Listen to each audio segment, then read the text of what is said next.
Hello friends, today I will tell about how to read a normal chest X-ray. View, first point view, AP view না PA view এটা দেখব। Second point side determination করব। Third point positioning or centralization। Fourth point exposure or field of penetration, মানে এক্সপোজারটা ভালো আছে না মানে হচ্ছে কি ওভার এক্সপোজ আছে না আন্ডার এক্সপোজ আছে, বনি অ্যান্ড সফট টিস্যু শ্যাডো আছে বা কোনো ফ্র্যাকচার আছে কি না বা কোনো অ্যাবনর্মালিটি আছে কি না। তারপরে সেক্স ডিটারমিনেশন করতে শেখাবো চেস্ট এক্সরেতে কীভাবে সেক্স ডিটারমিনেশন করব। তারপর হচ্ছে কি ডায়াফ্রামকে দেখবো কীভাবে, আর cardiophrenic angle between heart and diaphragm ওটা দেখবো, কস্টোফ্রেনিক অ্যাঙ্গেল দেখবো, রিব কেজ দেখবো, কার্ডিয়াক শ্যাডো দেখবো, তারপরে দেখবো লাংস শ্যাডো। তাহলে আমাদের ভিডিও শুরু করা যাক। প্রথমে হচ্ছে ভিউ, আমার পিএ ভিউ কী হয়, পোস্টেরিয়র টু অ্যান্টেরিয়র ভিউ। মানে পিএ ভিউয়ে কী করা হয়, মানে পেশেন্টের পিছন থেকে মানে যার এক্সরে করা বা যার চেস্ট এক্সরে করানো হবে তার পিছন দিক থেকে মানে ব্যাক সাইড থেকে রে ফেলা হয় এবং কি প্লেট ওর চেস্টের সামনে রাখা হয় এক্সরে প্লেটটা, এবং কি এক্সরে প্লেটে পিছন মানে মোটামুটি 8 ফুট বা 180 সেন্টিমিটার দূরে রাখা হয়, এবং চিন আপ এবং both hand will be at the wrist, মানে কোমরে দুটো হাতকে রাখতে হবে এবং কারণ যত স্ক্যাপুলাটা একটু ল্যাটারালি সাইডে সরে যায়। এটা হচ্ছে জানি পিএ ভিউ। আর হচ্ছে এপি ভিউ কী হয়, পিএ ভিউয়ে প্যারালাল রে এসে মানে পড়ে, আর এপি ভিউ কী হয় মানে হচ্ছে ডাইভার্জিং রে এসে পড়ে। এপি ভিউ কী হয় এন্টেরিয়র টু পোস্টেরিয়র, মানে সামনের দিকে রে থাকবে পিছন দিকে প্লেট থাকবে, সামনের দিক থেকে এসে পিছন দিকে যাচ্ছে, সেই জন্য অ্যান্টেরিয়র টু পোস্টেরিয়র ভিউ বলা হয় এটাকে। এটাতে মানে পেশেন্টকে শুয়ে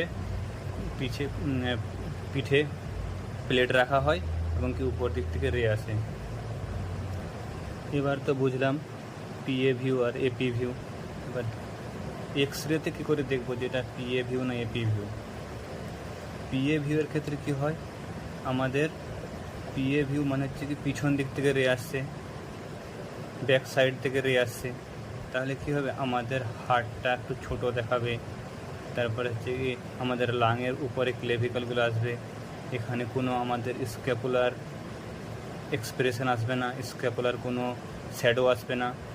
বাট এপি ভিউয়ের ক্ষেত্রে যেহেতু আমাদের স্ক্যাপুলাটা এখানে থাকছে, আমরা আগেই বললাম পিএ ভিউয়ের ক্ষেত্রে আমাদের কি হয় হাতটাকে কোমরে রাখতে হয়, তার কারণে আমাদের মানে স্ক্যাপুলার ল্যাটারাল সাইডে চলে যায়। তাহলে কি ল্যাটারাল সাইডে চলে গেলে আমাদের স্ক্যাপুলার কোনো শ্যাডো আসবে না, but AP view scapular shadow আসবে। আমাদের এটা হচ্ছে কি একটু ক্লেভিকলটা উপরে থাকবে, বাট পিএ ভিউয়ের ক্ষেত্রে তোমার লাংসের কাছাকাছি, লাংসের উপরে মানে লাংস শ্যাডোর উপরে তোমার স্ক্যাপুলার শ্যাডো পাওয়া যাবে। এবার হচ্ছে সাইড ডিটারমিনেশন। আমাদের সাইড ডিটারমিনেশনের ক্ষেত্রে কী হয়, আমাদের এক্সরেতে যখন দেখব হার্টের এই জিনিসগুলো পাওয়া যাবে, অ্যাওর্টিক নচ পাওয়া যাবে লেফট সাইডে, মেন পালমোনারি আর্টারি পাওয়া যাবে লেফট সাইডে লেফট অ্যাট্রিয়াল অ্যাপিয়ারেন্স পাওয়া যাবে, তারপরে লেফট ভেন্ট্রিকল পাওয়া যাবে, আর রাইট সাইডে মানে ডান দিকে পাওয়া যাবে সুপিরিয়র ভেনা কাভা বা এসভিসি, রাইট অ্যাট্রিয়ামের ইমপ্রেশন, লিভার থাকবে। এগুলো ভালো করে দেখা যায় না, যদি ডেক্সট্রোকার্ডিয়া হয় তাহলে অপোজিট সাইডে এইসব জিনিসগুলো পাবে। এটা দেখে আমরা সাইড নির্ধারণ করব। আর কি দেখে আমরা এক্সরে প্লেটে রাইট আর লেফট মানে আর এল লেখা থাকে, সেটা দেখেও আমরা সাইড ডিটারমাইন করতে পারি। বাট বেস্ট হচ্ছে এটা পজিশনিং বা সেন্ট্রালাইজেশন ঠিকঠাক আছে কিনা, ঠিকঠাক পজিশনে আছে কিনা সেটা দেখার জন্য আমরা কি দেখব, আমাদের এক্সরের আপার বর্ডার থেকে ক্লেভিকলের 2/3টা ইকুয়াল ডিস্টেন্স থাকবে। এক্স রের আপার বর্ডার থেকে মানে ক্লেভিকেলের 2/3 মানে ইকুয়াল ডিস্টেন্সে থাকবে। এটা হচ্ছে জানি সেন্ট্রালাইজেশন ঠিকঠাক আছে, এটা দেখে বুঝবো। তারপরে এক্সপোজার কি, আমাদের 2 থেকে 3টা ভার্টিব্রা যদি দেখা যায় তাহলে আমরা বলবো মানে ঠিকঠাক এক্সপোজার আছে। এবার যদি ওভার এক্সপোজ হয় তাহলে হবে ব্ল্যাক কালারের, আর যদি আন্ডার এক্সপোজ হয় সবে হোয়াইটিশ হবে। Over expose, under expose. তারপরে হচ্ছে নর্মাল এক্সপোজে মানে হচ্ছে কি 2 থেকে 3টা ভার্টিব্রা দেখা যায়। এবার sex determination, both side there will large shadow in female. আমাদের হচ্ছে লার্জ শ্যাডো দেখা যাবে ফিমেলদের এক্সরে থাকলে। এবার দেখব ডায়াফ্রাম কি, আমাদের দুটো সাইডে অল্প স্মল পার্ট দেখা যাবে, বাট আমাদের অ্যাবডোমেন এবং ডায়াফ্রামের মধ্যে এয়ার স্পেস দেখা যায়, যেটা ব্ল্যাক কালারের হয়। Cardiophrenic angle between heart and diaphragm, এটা হচ্ছে কার্ডিওফ্রেনিক অ্যাঙ্গেল। হার্ট এই সাইডটা, ডায়াফ্রাম এই সাইডটা, এটা হচ্ছে diaphragm. Costophrenic angle, the definition of the costophrenic angle between ribs and diaphragm. Basically mainly 8 এবং 9 রিব থাকে, তার মধ্যে যে অ্যাঙ্গেলটার সঙ্গে ডায়াফ্রামের যে অ্যাঙ্গেল হয় তাকে বলা হয় কোস্টোফ্রেনিক অ্যাঙ্গেল। রিব গেজ, সাধারণত আমাদের 1 থেকে 9 পর্যন্ত রিব গেজ দেখা যায়। কার্ডিয়াক শ্যাডো, এবার হচ্ছে কার্ডিয়াক শ্যাডোটা কি? কার্ডিয়াক শ্যাডো হচ্ছে যেন আমাদের হার্টের যেটা ইমেজ, মানে হার্টের যেটা শ্যাডো পড়ে এক্সরে প্লেটে, বা এটা যেটা আমরা হার্টের শ্যাডো দেখতে পাই, এটা হচ্ছে কার্ডিয়াক শ্যাডো। এবার হচ্ছে লাং শ্যাডো কি? লাং শ্যাডো হচ্ছে লাংয়ের যে শ্যাডোটা পাই এক্সরে প্লেটে, হচ্ছে লাং শ্যাডোটা। লাং শ্যাডোকে আমরা কি, লাংসকে 3টা পার্টে কম্পার্টমেন্টে ভাগ করা হয়, 3টা zone, upper zone, middle zone, lower zone. কীভাবে ভাগ করা হয়? সেকেন্ড রিব আর ফোর্থ রিব, দুটো সেকেন্ড রিব আর ফোর্থ রিব, একটা সেকেন্ড রিব আর ফোর্থ রিব একটা দাগ দেওয়া হয়। দুটো সেকেন্ড রিবের মধ্যে আর দুটো ফোর্থ রিবের মধ্যে। এর উপরেরটা হচ্ছে আপার, এটা হচ্ছে মিডিল, আর হচ্ছে এটা নিচেরটা হচ্ছে লোয়ার জোন। এবার কার্ডিওথোরাসিক রেশিও কি? কার্ডিয়াক রেশিও আর থোরাসিক রেশিওর মানে হচ্ছে কি, কার্ডিয়াক আর থোরাসিকের রেশিওটা হচ্ছে কার্ডিওথোরাসিক রেশিও। আমরা কী করে আমরা কার্ডিওথোরাসিক রেশিও দেখি? আমরা যে মিড বরাবর একটা লাইন ড্র করি, লাইন ড্র করার পর রাইট সাইডে হার্টটা কতটা এক্সপেন্স আছে সেটাকে এ দ্বারা ডিনোট করা হয়। এ মানে কিছু একটা মেজারমেন্ট পাবো, আর হচ্ছে কি যেটাকে ধরলাম এ, আর হচ্ছে কি লেফট সাইডে হার্টটা কতটা এক্সপ্যান্ড হয়েছে সেটার একটা মেজারমেন্ট পাবো, সেটাকে ধরলাম বি, এবং কি থোরাসিকের ডায়ামিটারটা ধরলাম সি। থোরাসিকের ডায়ামিটার আমাদের কি A by B, A plus B by C সবসময় 1:2 হবে। A plus B should be 50% or less than the C, মানে লেস দেন সি এর থেকে ছোট। এবার তো বুঝলাম সব কিছু মেন পয়েন্টগুলো। এবার হচ্ছে কি আমরা এক্সরে দেখবো আর দেখে ডায়াগনোসিস করবো কোনটা কী। একটা নতুন এক্সরে বার করে দেখি। আমাদের এই এক্সরেটা দেখে আমাদেরকে বুঝতে হবে এটা কোন এক্সরে। আমাদের প্রথমে সাইড দেখলাম, সাইড এটা হচ্ছে কি জানি রাইট সাইড আর লেখা আছে, এটা হচ্ছে লেফট সাইড। নাহলে আমাদেরকে দেখতে হবে নচ, দেখতে হবে এখানটায় নচ আছে, এই তো নচের মতো একটু বেড়ে আছে, এটা হচ্ছে কি লেফট সাইড। আর এটা হার্টটা হচ্ছে জানি স্ট্রেট হয়ে গেছে, আর লাংটা এক্সপ্যান্ড হয়ে গেছে। হার্টটা স্ট্রেট আমাদের কী হয়, প্রলং স্মোকিংয়ের ক্ষেত্রে সিওপিডি হয়। সিওপিডি দুটো মানে ক্যারেক্টার এখানে দেখা যাচ্ছে, একটা হচ্ছে ক্রনিক ব্রঙ্কাইটিস আর একটা এমফাইসেমা। ক্রনিক ব্রঙ্কাইটিসের ক্ষেত্রে কী হয়, ব্রঙ্কোভাস্কুলার প্রমিনেন্স দেখা যায়, মানে ব্রঙ্কোভাস্কুলার ওই ভেসেলসগুলো প্রমিনেন্টভাবে দেখা যাবে। আর তার সঙ্গে লাং এক্সপ্যান্ড করে না এখানে, বাট আমাদের এমফাইসেমাতে ব্রঙ্কোভাস্কুলার প্রমিনেন্স দেখা যায়, তার সঙ্গে সঙ্গে লাংও এক্সপ্যান্ড করে আর হার্টটা স্ট্রেট হয়ে যায়। তাহলে কি আমরা এই ডায়াগ্রামটাকে কী বলবো? এটা emphysema. This is the COPD, X-ray of COPD, that is emphysema.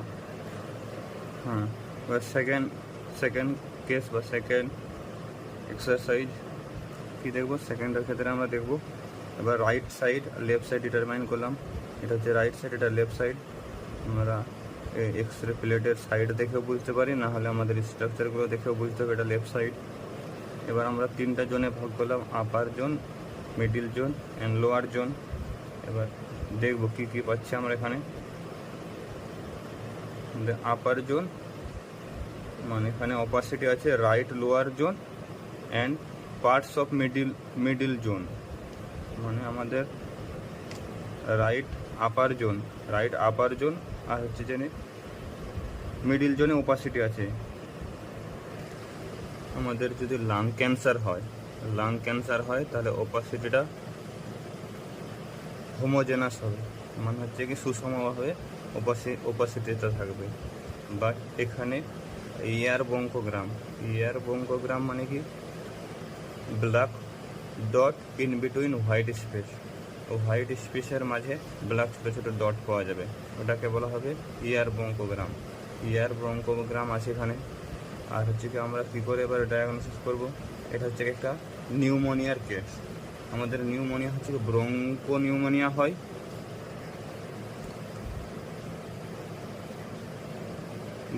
Broncho pneumonia হয়। এক্ষেত্রে কী হয়? দুই সাইডে স্ক্যাটার, মানে স্ক্যাটার দেখতে পাবো, ওপাসিটি দেখতে পাবো। বাট লোবার নিউমোনিয়ার ক্ষেত্রে আমাদের এক সাইডে ইউনিল্যাটারাল ওপাসিটি দেখতে পাবো। তাহলে এটা আমাদের ডায়াগনোসিস হবে লোবার নিউমোনিয়া।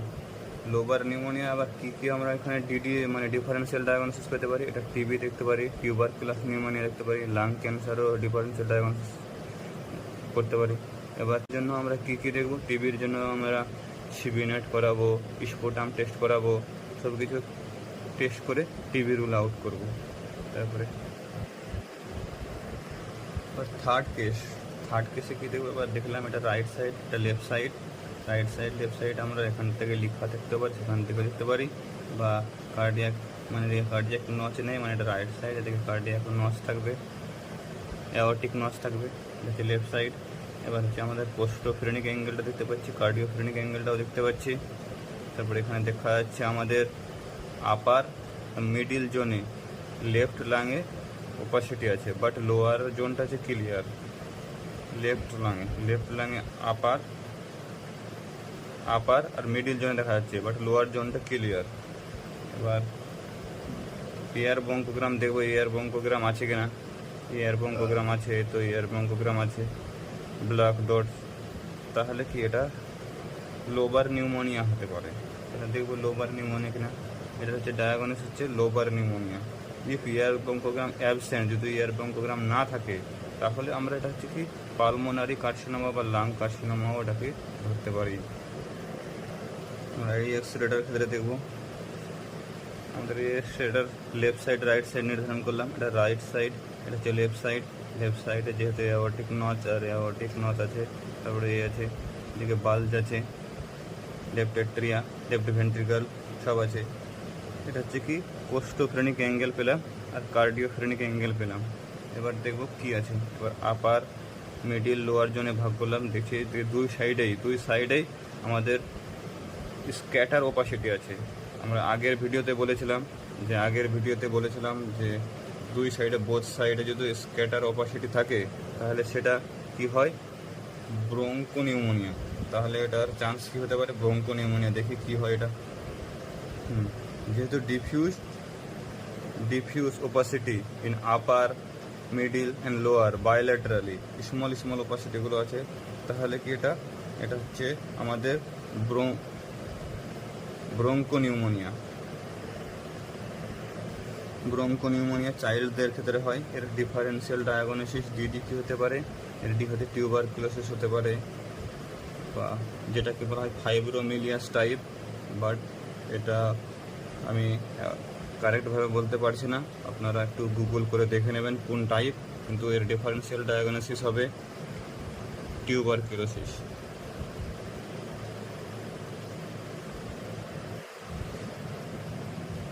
তবে 5 নম্বর এক্সারসাইজ দেবো, এটা রাইট সাইড, এটা লেফট সাইড। এবার দেখলাম এটা লেফট সাইড কি, এখানটায় আমাদের হচ্ছে কি অ্যাওর্টিক নচ আছে। তারপর দেখবো স্মল আমাদের হচ্ছে ক্লেভিকল একটু স্মল আপ হয়েছে, উপর দিকে উঠেছে, বা ট্রাকিয়াটা একটু মানে রাইট সাইডে হালকা ডেভিয়েটেড হয়েছে। এবার এক্সপোজারটা হচ্ছে কি এভারেজ এক্সপোজার আছে। এবার লাংস দেখছি, ব্রঙ্কোভাস্কুলার মার্জিনালগুলো ভালো করে বোঝা যাচ্ছে, প্রমিনেন্ট আছে। তারপরে লেফট সাইডে মিডিল এবং লোয়ার জোন লুক ক্লিয়ার, মানে হচ্ছে কি মিডিল জোনের লোয়ার জোন লুক ক্লিয়ার মানে ব্ল্যাকিশ আছে, বাট আপার জোনটা একটু হোয়াইটিশ আছে। এই কেসটার ক্ষেত্রে কী হয়, এক্স রের মধ্যে দেখবো আমরা যে যেহেতু আমাদের হচ্ছে কি মিডিল আর লোয়ারটা একটু হচ্ছে কি ব্ল্যাকিশ আছে, মানে এখানে ইয়ার ইন্টার করেছে। মিডিল আর হচ্ছে কি জানে লোয়ারটাতে ব্ল্যাকিশ আছে, এখানে ইয়ার ইন্টার করেছে। প্লুরাল টিস্যুর মধ্যে ইয়ার ইন্টার করার কারণে এবার লাংসটা কি কম্প্রেস হয়েছে, লাংসটা কম্প্রেস হওয়ার কারণে এবার হচ্ছে কি মিডিয়েস্টেনাল শিফটিং হয়েছে। মিডিয়েস্টেনাল শিফটিংয়ের কারণে ট্রাকিয়াটা রাইট সাইডে ডেভিয়েটেড হয়ে গেছে। এর কারণে কি হয়, পেশেন্টের সিমটম হয় ব্রেথলেসনেস হয়, এবং কি পেশেন্ট মারাও যেতে পারে। তাহলে কি আমাদেরকে ইমিডিয়েট এয়ার রিমুভাল করা হয় ক্যাথেটারের মাধ্যমে, বাই ক্যাথেটার লাগিয়ে বা কিছু করে এয়ারটাকে রিমুভ করে পেশেন্টটাকে বাঁচাতে হয়। বললাম এখানটা হচ্ছে কি এয়ার, মানে এটা হচ্ছে নিউমোথোরাক্স, লেফট সাইডেড নিউমোথোরাক্স। আমাদেরকে আমরা জানি এয়ার ঢুকলে বললাম নিউরোথোরাক্স, আর হচ্ছে কি ওয়াটার ঢুকলে বলা হাইড্রোথোরাক্স, আর হচ্ছে কি তবে ব্লাড ঢুকলে তাকে হিমোথোরাক্স বলা হয়। তাহলে এখানে এয়ার আছে লেফট সাইডে, তাহলে এটা হচ্ছে কি হলো ডায়াগনোসিস নিউমোথোরাক্স। এই টেস্টের ক্ষেত্রে দেখবো আমরা প্রথমে রাইট সাইড লেফট সাইড নির্ধারণ করলাম, তারপর দেখলাম রাইট সাইডের আপার জোন, মিডিল জোন আর লোয়ার জোনে ভাগ করলাম। আপার জোনটা ওপাসিটি হয়ে গেছে, তারপরে মিডিল জোনটাও ওপাসিটি হয়ে গেছে, তারপরে হচ্ছে কি লোয়ার জোনটাতে হালকা কম লেস ওপাসিটি। বাট লেফট সাইডটা হচ্ছে মোটামুটি ক্লিয়ারের মতোই আছে, বাট স্ক্যাটার ওপাসিটি আছে।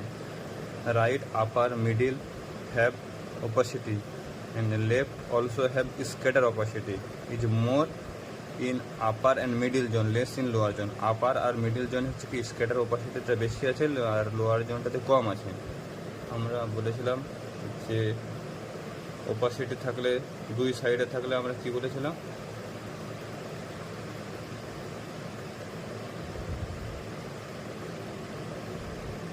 দুই সাইডে থাকলাম ব্রঙ্কো নিউমোনিয়া বলেছিলাম। বাট ব্রঙ্কো কেসে ব্রঙ্কো নিউমোনিয়া হবে না, এটা হবে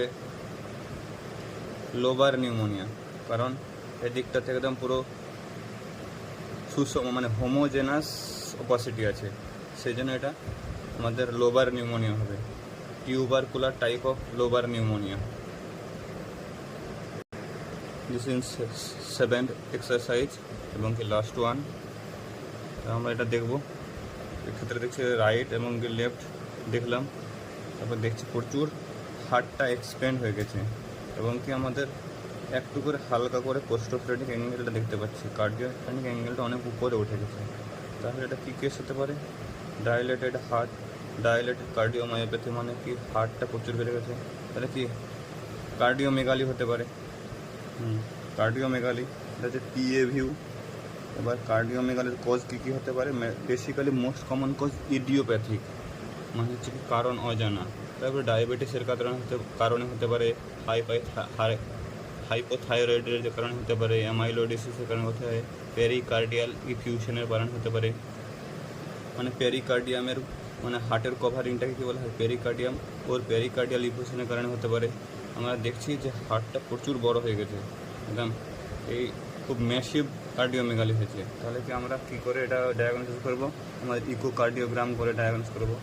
ইসিজি করলে জানা যায়, কিন্তু আমাদের স্পেসিফিক ইকো করলে একদম ডিটেলস সব কিছু আমার হার্টের জানতে পারবে।